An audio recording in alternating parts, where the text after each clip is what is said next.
정체기를 어떻게 하면 극복할 수 있을지 방법을 말씀드리려고 하는데요. 재미있는 연구가 있어서 하나 가져왔어요. 이것은 이제 4년에서 45년에 미국 미네소타 대학에서 진행을 했던 연구인데요. 미네소타 기아 실험이란 연구예요. 미국의 젊은 남성, 군대가 전쟁에 나가지 않은 남성 36명 자원하는 사람들을 대상으로 4단계로 특별한 실험을 진행했다고 합니다. 이제 어떻게 실험했냐면요. 기아라고 하는 게 뭐냐면 굶는 거잖아요. 음식을 먹이지 않고 좀 굶겨본 거예요. 그렇게 했을 때 몸이 어떻게 반응을 하는지를 확인해 봤다고 하는데요. 한 1년 정도 진행을 했고, 첫 번째 3개월은 그냥 칼로리를 음식을 제대로 주고 잘 먹게 한 다음에 검사만 전반적으로 진행을 해봤어요. 그리고 그 다음 6개월이 되면 이제 본격적으로 칼로리 제한을 시켰는데 50% 본인이 평소에 먹었던 음식의 절반으로 칼로리를 줄여서 이제 6개월을 진행했고요. 그 다음 3개월은 다시 음식을 주기 시작했는데 제한된 양의 음식을 정해서 모자라게 좀 주기 시작을 했고 마지막 2개월은 무제한으로 먹을 수 있게 하는 실험을 했고 그동안에 이제 이분들의 신체적인 변화, 심리적인 변화 이런 것들이 어떻게 되는지를 평가를 좀 해본 실험입니다. 신체 변화가 어떻게 나타나냐면요.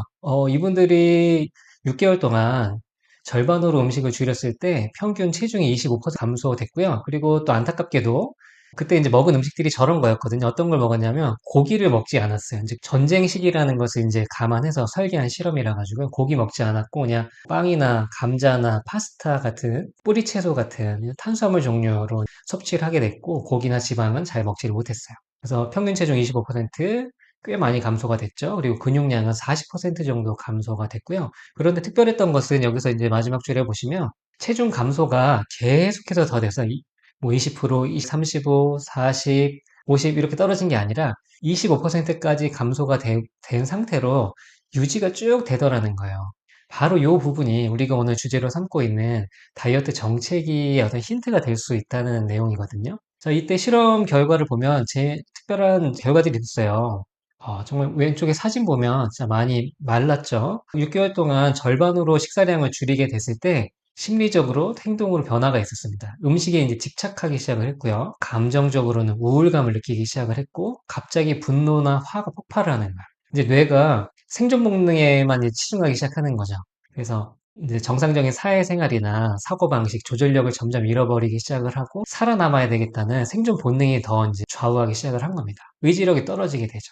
그리고 이제 마지막에 무제한 이제 식사를 제한 없이 자유롭게 이제 할 수 있게 마지막 2달 동안 만들어 놨을 때 이 사람들이 아주 폭식을 하는 그런 과식 경향이 생겼다는 겁니다. 원래 그러지 않은 사람들이었는데도 말이죠. 네, 그래서 이제 실험이 끝났을 때 식욕이 이제 정상으로 원래대로 돌아온 게 아니라 비정상으로 돌아와 버렸어요. 폭식이 막 생기고 요요가 발생을 했죠. 음식에 대한 집착이 굉장히 심해졌고, 그래서 이제 다이어트가 끝날 무렵에 재급식 증후군이라는 이런 용어가 여기서 생겨나게 된 겁니다. 왼쪽에 할아버지는 그 실험에 참여했던 할아버지인데요. 살아남은 할아버지를 대상으로 인터뷰를 하는 장면입니다. 요즘 시대 같으면 이런 연구는 하기가 어렵죠. 너무 이제 비인간적이잖아요. 윤리적으로 문제가 있는데 그때는 아주 옛날이었고 전쟁 시기였기 때문에 가능했던 어떤 연구라고 보시면 될 것 같아요.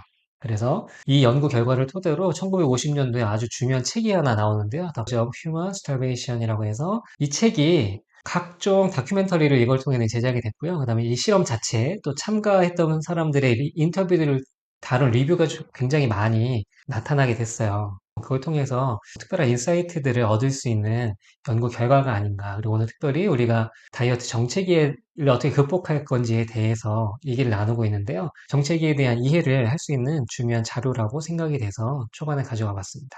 자, 미네소타 기아 실험에서 얻을 수 있는 교훈은 저런 거예요. 왼쪽 보시면 우리 몸은 위험하다고 느끼면 브레이크를 강하게 밟습니다. 라는 한마디로 정의를 할 수 있을 것 같아요. 평상시에 우리 몸은 잘 조절을 하고 살고 있죠. 균형을, 항상성을 가지고 잘 살고 있는데 위기 상황이 된다고 처음엔 잘 모르지만 위기 상황이 된다고 하면 강하게 브레이크를 걸어서 에너지 소비를 막아버린다는 거예요.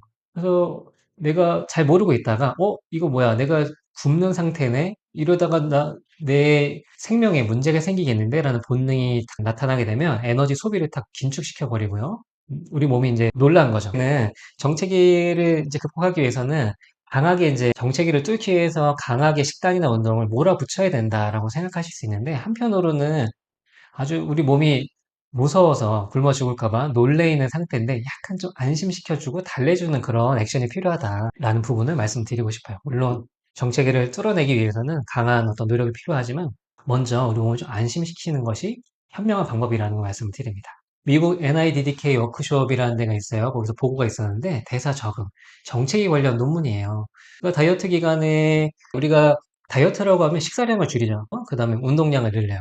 그렇게 하면 이 에너지를 흡수하고 소비하는 그 격차가 생기기 때문에 이 격차를 가지고 체중이 감소하는 원리인 거죠. 그런데 식단 조절을 계속 잘해도 이상하게 체중이 계속 이렇게 빠지는 게 아니고 멈추더라는 거죠. 왜 그렇게 됐을까라는 것을 보니까 우리 몸의 신체가 변했고요. 행동이 바뀌었다는 겁니다. 그 두 가지가 체중 감량의 정체기를 만드는 기전이 있고요. 왼쪽 그래프 보시면, 자, A번 그래프 보시면 밑에 주죠. 6개월, 한 1년, 네, 2년까지네요. 보면 처음에 한 6개월 정도까지 그래프가 쭉 내려가요. 체중이 쭉 내려가요. 검정색 체중이 내려가고, 그 다음에 초록색인 체지방도 같이 내려가기 시작을 해요. 쭉 내려가는데, 1년쯤 되니까 정지가 돼서 멈추죠. 쭉 멈추는 거예요. 이걸 조금 더 세부적으로 봤을 때는 아래쪽에 있는 그래프 B번을 보시면 되는데요. 인테이크가 이제 섭취하는 음식 양을 말하고요. 익스펜디처가 소비시키는 에너지 소비량을 말하는 거예요. 주황색. 자, 보시면 다이어트 초반에, 아주 극 초반에는 인테이크가 쭉 줄어들어요. 식사량을 확 줄였다는 거예요. 확 줄였죠? 근데 에너지 소비량은 그만큼까지 못 줄었어요. 살짝만 주는 정도. 갭 차이가 좀 크잖아요. 그러니까 그 갭 차이를 통해서 체중이 감량이 쫙 된다는 말이에요. 그런데 시간이 지나면서 6개월, 1년 지나면서 보면 어떻게 돼요?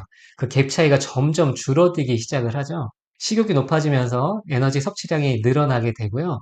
그리고 운동을 아무리 해도 에너지 소비량이 더 늘어나진 않고 에너지 소비량도 살살 줄어들기 시작해서 갭이 줄어들어요. 갭이 줄다 보니까 체중 감량 스피드가 떨어지게 된답니다. 그게 이제 정체기의 원리라고 보시면 되고요. 그래서 이제 정체기가 되면 문제가 뭐냐면 정체기로 끝나면 좋은데 요요가 오잖아요. 왜 그러냐라고 보면 이 그래프에서 이제 핵심적인 걸 말하고 있어요. 자, 인테이크라고 하는 식사량이 줄었죠. 근데 여기 점선이 있어요. 점선. 점점점점 돼 있는 것은 실제로 식욕인 거예요. 무슨 말이냐면 1kg 감량할 때마다 식욕은 95kcal가 증가한다라고 봐야 돼요. 그래서 정상적으로는 이제 다이어트를 유지하는 게 어렵다는 거죠. 식욕이 올라갔는데 나는 다이어트 하려면 섭취량을 계속 줄인 상태로 유지해야 되죠. 근데 persistent effort가 있죠. 간격 차이가 있는 거예요.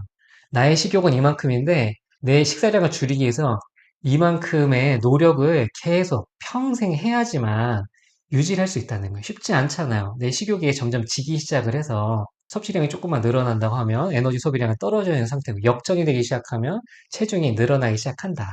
요요 현상이 된다고 보시면 됩니다. 네, 그래서 다이어트 정책이라는 건 사실 원래 그런 거예요. 우리 몸은 생각보다 더 기억력이 좋고 똑똑한 겁니다. 음식이 한번 제대로 안 들어왔던 경험이 있어요. 음식이 안 들었던 경험, 놀랬던 경험이 있으니까 그거를 기억하는 거야.